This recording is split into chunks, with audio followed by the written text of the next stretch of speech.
Cara, você acha, e aqui eu tô jogando um pouco, talvez seja espinhosa essa, tá? Mas não é nada pessoal, tá bom?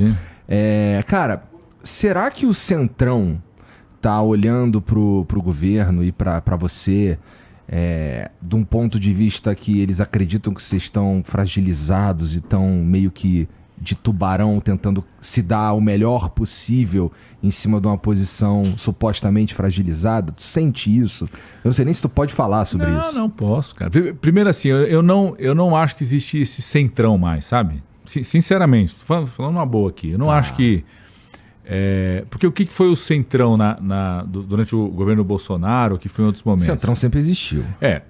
Em tamanhos diferentes. Esse negócio de centrão começou na Constituinte, né? Chegou uma hora que determinados partidos se juntaram e tiveram posições comuns na Constituinte. O que eu quero dizer com centrão é a galera que vai para onde tá melhor para eles. Aí governo, tô dentro do governo, isso, né? Um pouco isso. Mas eu acho que nem isso existe mais, sabe? Assim, o que eu acho que existe hoje, e é o jeito que a gente olha, você tem partidos que têm um posicionamento de centro-esquerda que tiveram com o presidente Lula no primeiro ou no segundo turno, né? Você tem partidos de centro que tiveram com o presidente Lula só no segundo turno, e não é porque defendiam a gente, é mais porque eram anti-Bolsonaro, que iam derrotar o Bolsonaro.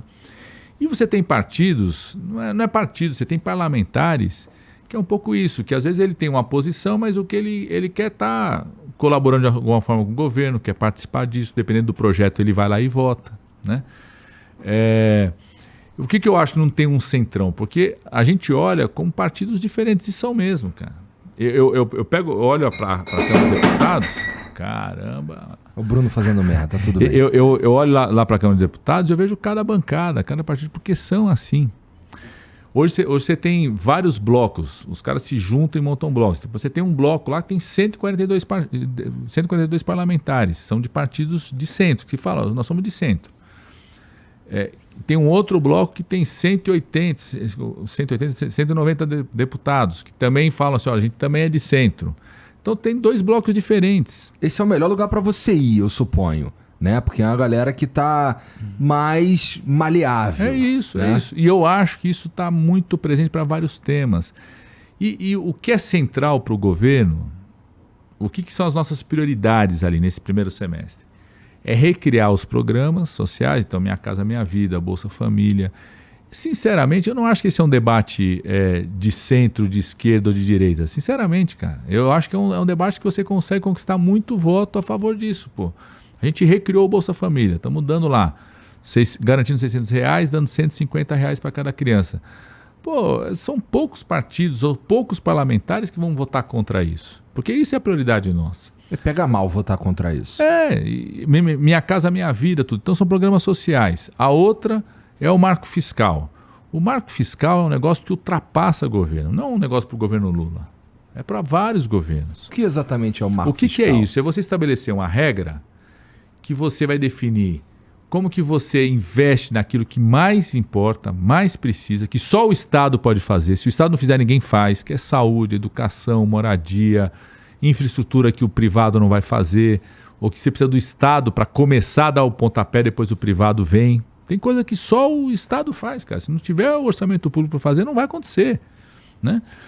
Como que você garante que o recurso fique concentrado nisso e que o volume desse recurso não gere um crescimento da dívida de um jeito que possa passar insegurança para o cara que quer investir no Brasil, para o cara investidor internacional, mesmo daqui, falar assim, pô, esse país vai quebrar, né?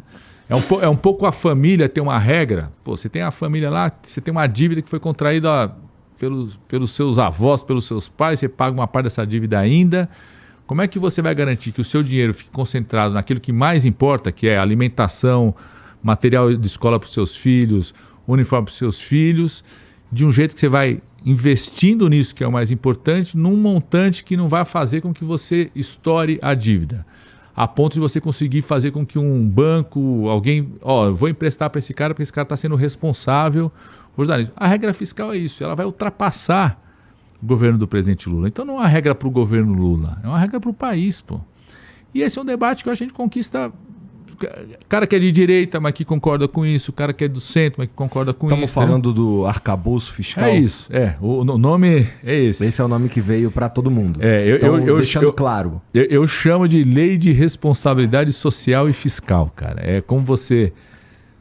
Porque se você não tiver responsabilidade social, o que sobra é a barbárie, cara. É o que acontecia com os Yanomami. Se você não tiver responsabilidade fiscal, o que sobra é insegurança. Os caras fazem, não vou investir nesse país porque meu dinheiro para lá vai explodir, vai aumentar a dívida, um dia esse país vai quebrar. Sofre bastante resistência o arcabouço fiscal, não é? Acho que não, cara. Tem uma galera que gostava muito do teto de gastos, né? Que lançaram naquele momento lá em 2016. Mas o teto de gastos, bicho, ficou desmoralizado pelo próprio governo anterior. Desmoralizou o teto de gastos, porque cada ano faz uma PEC para mudar, para furar, para estourar o teto de gastos. Então, teve gente que defendia naquele momento, né?